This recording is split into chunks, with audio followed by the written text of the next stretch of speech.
ناظرین، آج ہم آپ کو پاکستان میں ہونے والے ان اہم جنگی آپریشنز کے بارے میں بتائیں گے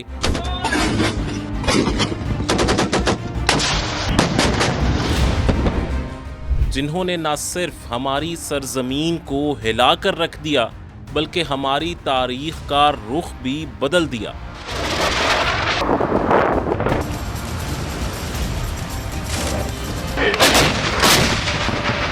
یہ سلسلہ شروع ہوتا ہے 9/11 کے بعد۔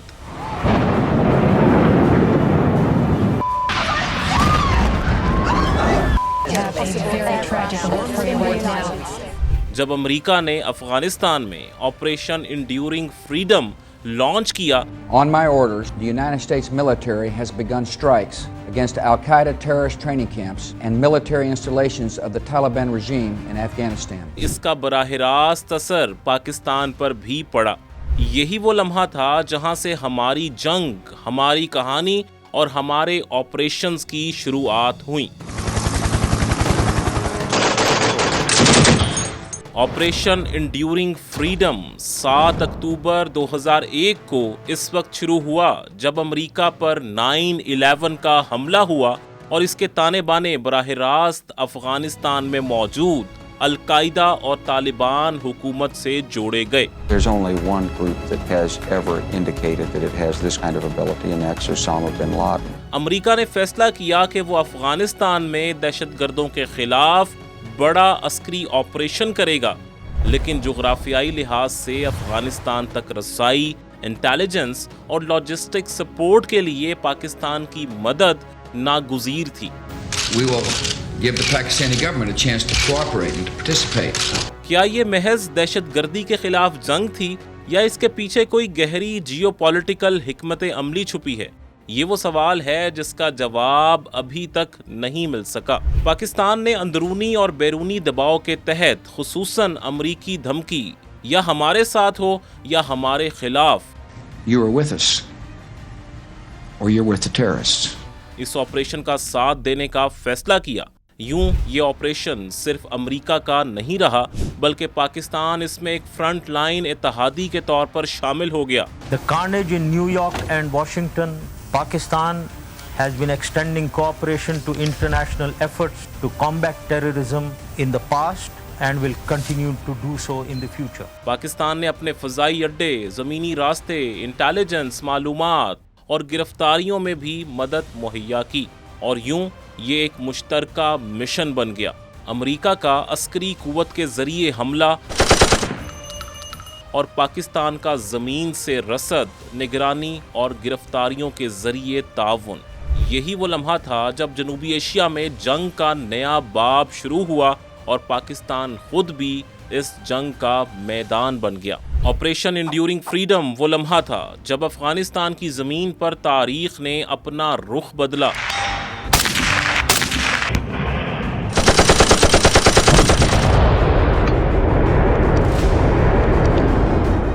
یہ صرف ایک امریکی آپریشن نہیں تھا، یہ امریکہ اور پاکستان کی مشترکہ جنگ تھی جس میں امریکہ نے قیادت کی اور پاکستان نے وہ سپورٹ دی جو کسی بھی جنگ کے لیے ریڑھ کی ہڈی سمجھی جاتی ہے۔ اس جنگ کا میدان افغانستان تھا، مگر اس کی گونج اسلام آباد، پشاور، کوئٹہ اور قبائلی علاقوں میں سنائی دیتی تھی۔ آپریشن کا آغاز اکتوبر 2001 میں ہوا۔ امریکہ نے اپنے جدید ترین لڑاکا طیارے، بمبار جہاز اور ہیلی کاپٹر افغانستان کی فضاؤں میں اتار دیے۔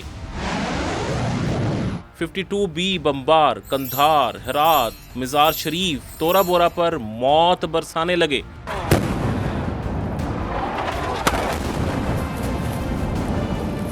لیکن ان مشینوں کے لیے پاکستان کی زمین اور فضا استعمال ہوئی۔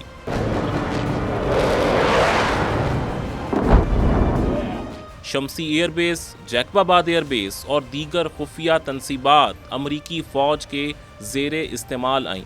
جہاز پاکستان سے اڑتے، افغانستان پر حملہ کرتے اور واپس پاکستان میں لینڈ کرتے۔ یہی نہیں، امریکی اسپیشل فورسز کے اہلکار بھی پاکستانی سرزمین پر خفیہ مشنز چلاتے رہے۔ آپریشن کے آغاز میں امریکہ نے افغانستان میں طالبان حکومت اور القاعدہ کے خلاف فوجی کارروائی کا آغاز کیا۔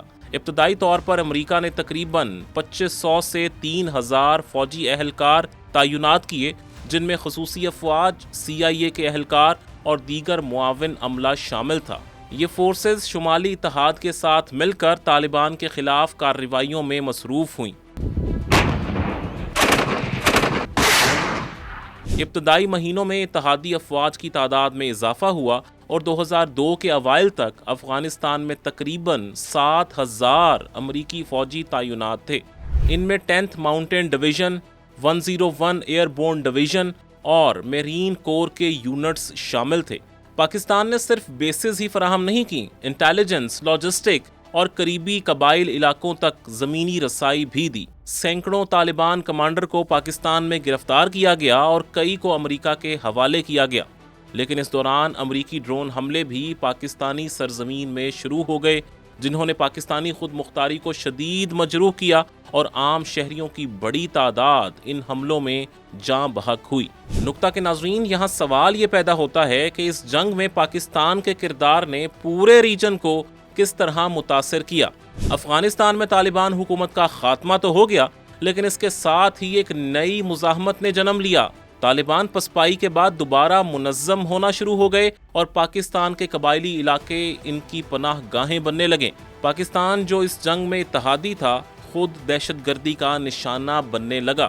خودکش حملے، بم دھماکے اور مسلح حملے روز کا معمول بن گئے۔ پاکستانی فوج کو اپنے ہی ملک میں آپریشن کرنے پڑے، سوات آپریشن ہو یا پھر شمالی وزیرستان میں آپریشن ضرب عضب یا رد الفساد ہو۔ یہ سب اسی آپریشن انڈیورنگ فریڈم کے بعد کی کہانیاں ہیں۔ امریکہ نے اس جنگ میں اربوں ڈالر خرچ کیے، لیکن افغانستان میں جو فوج کھڑی کی گئی وہ 20 سال بعد بغیر لڑے ہتھیار ڈال کر واپس چلی گئی۔ Ending U.S. military involvement in Afghanistan now was the right decision. Afghanistan is now at a dangerous turning point. Taliban واپس آ گئے، کابل پھر ان کے قبضے میں چلا گیا۔ امریکہ چپ چاپ نکل گیا، لیکن پاکستان کے لیے جنگ ختم نہیں ہوئی۔ معاشی بحران، بے چینی، مہاجرین اور پھیلتی ہوئی انتہا پسندی کا بوجھ آج بھی پاکستان اٹھا رہا ہے۔ آپریشن انڈیورنگ فریڈم بظاہر صرف 2 سال کا منصوبہ تھا، لیکن اس کے اثرات آج بھی جاری ہیں۔ یہ ایک عسکری کارروائی تھی، مگر اس نے پورے خطے کی پالیٹکس، سیکیورٹی اور اکانومی کی بنیادیں ہلا کر رکھ دیں۔ امریکہ تو چلا گیا، مگر پاکستان کو اب بھی اس کی بھاری قیمت ادا کرنا پڑ رہی ہے۔ یہ ایک ایسا اتحاد تھا جو طاقت کے زور پر بنا، اور جو زخم چھوڑ گیا وہ اتنا وقت گزرنے کے بعد بھی آج تک نہیں بھر سکا۔ آپریشن انڈیورنگ فریڈم 2001 سے 2003 کے دوران القاعدہ اور طالبان کے کئی اعلیٰ رہنماؤں کو گرفتار کیا گیا۔ ان گرفتاریوں میں پاکستان کا کردار نہایت اہم رہا، جہاں متعدد اہم شخصیات کو گرفتار کیا گیا۔ 2001 سے لے کر 2003 کے درمیان گرفتار ہونے والے رہنماؤں میں سے سب سے پہلے نمبر پر آتے ہیں خالد محمد شیخ۔ ان کی گرفتاری 1 مارچ 2003 کو راولپنڈی میں ہوئی۔ یہ 9/11 حملوں کے مرکزی منصوبہ ساز اور القاعدہ کے اعلیٰ ترین رہنما تھے۔ انہیں پاکستانی انٹیلیجنس اور امریکی CIA کی مشترکہ کارروائی میں گرفتار کر لیا گیا۔ دوسرے رہنما تھے رمزی بن شبی۔ ان کی گرفتاری 11 سے 14 ستمبر 2002 کے درمیان کراچی، پاکستان میں ہوئی۔ یہ 9/11 حملوں کے منصوبہ سازوں میں شامل تھے اور یہ القاعدہ کے اہم رکن تھے۔ انہیں پاکستانی انٹیلیجنس نے گرفتار کیا اور بعد میں CIA کی تحویل میں دے دیا۔ تیسرے نمبر پر جو القاعدہ رہنما آتے ہیں ان کا نام تھا ابو زبیدہ۔ ان کی گرفتاری 8 مارچ 2002 کو فیصل آباد، پاکستان میں ہوئی۔ یہ القاعدہ کے اعلیٰ رکن اور متعدد حملوں کے منصوبہ ساز تھے۔ انہیں پاکستانی انٹیلیجنس، CIA اور FBI کی مشترکہ کارروائی میں گرفتار کیا گیا۔ چوتھے رہنما تھے ابو یاسر الجزائری۔ ان کی گرفتاری مارچ 2003 کو لاہور، پاکستان میں ہوئی۔ یہ القاعدہ کے 7ویں اہم ترین رکن تھے۔ انہیں خالد شیخ محمد کی تفتیش سے حاصل ہونے والی معلومات کی بنیاد پر گرفتار کر لیا گیا۔ 5ویں طالبان رہنما تھے عبدالسلام ضعیف۔ ان کی گرفتاری بھی 2001 میں پاکستان میں ہی ہوئی۔ یہ طالبان کے سابق سفیر برائے پاکستان تھے.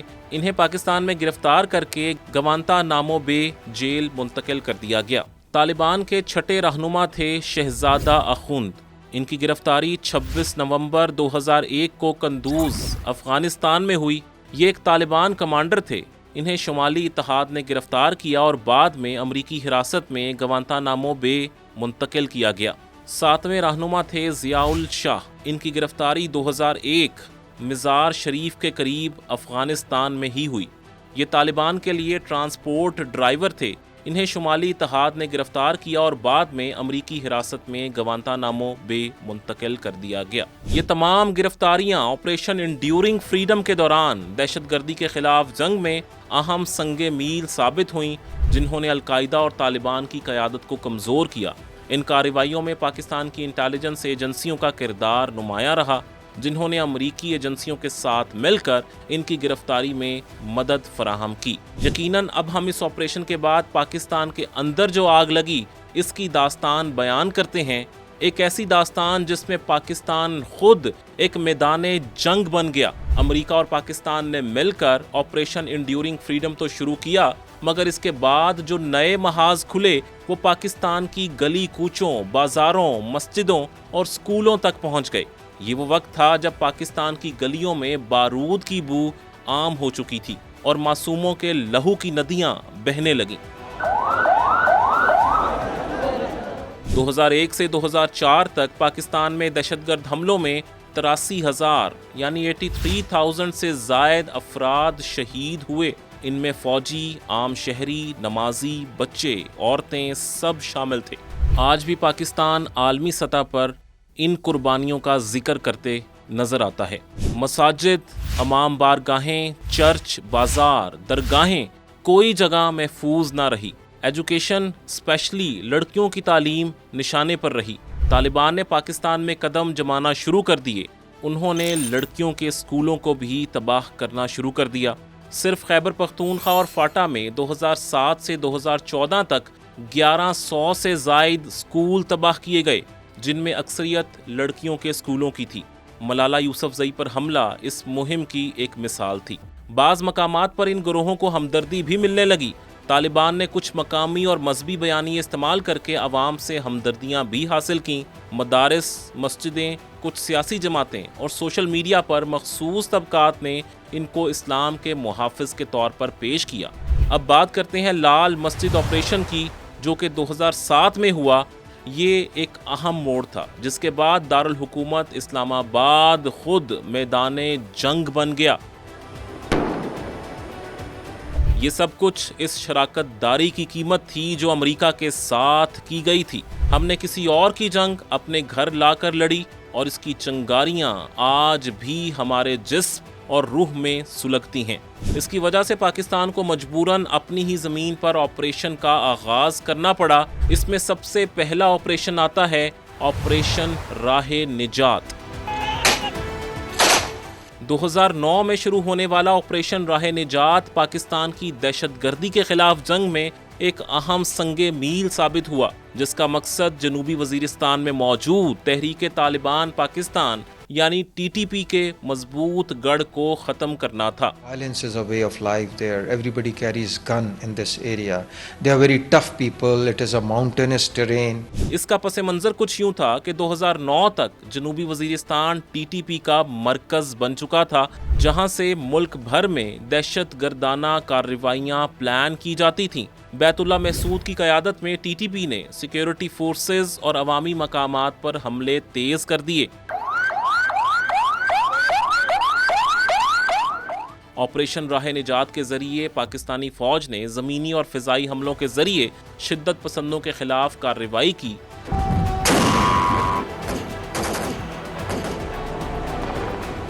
فوج نے علاقے میں داخل ہو کر دہشت گردوں کے ٹھکانوں کو نشانہ بنایا. اس آپریشن کے دوران 589 دہشت گرد مارے گئے، جبکہ 83 گرفتار ہوئے اور پاک فوج کے 79 یعنی 79 اہلکار شہید ہوئے. پاکستان میں 2009 میں ایک اور آپریشن ہوا جو کہ سوات میں شروع کیا گیا.